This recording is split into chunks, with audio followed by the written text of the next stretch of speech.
nakalatas na ta gikan sa kamatayon ngadto sa kinabuhi.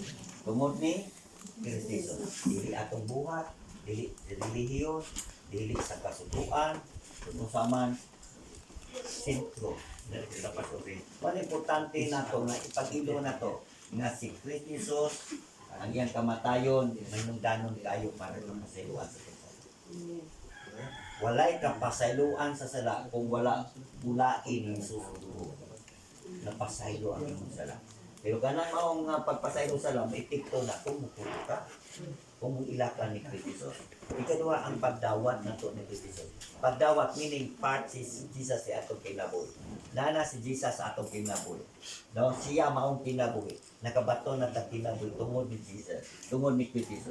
So ang repentance atong gihimo ni igsuon para pagkuha, kita may mukuha sa sala, kita mo talikod sa buhat sa sala, aron ang atong kasing-kasing malimpyuhan o ang balang espiritu magapuyod na sa tuang kinabuhi. Dili no ang sala ang epekto sa sala gipasaylo na pinisdugo, pero ang pagkuha ani naa nato, talikdan ba nato, no? Sumala sa kung ingon dito sa Galacia nga nasulat diha, no, kung kanang mga buhata mao man na ang mahimong babag sa imong pagsulod sa gingis langit, no, dapat makuha na, mawala na. Pinagi sa tong karong kinusod.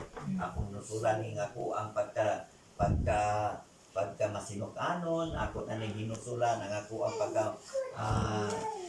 ang pagka malinungtanon, ang ako ang pagka karbusog, ako pagka masinahon, no, ang ako pagka mahinawayon, ang ako wala na sa atong kinabuhi.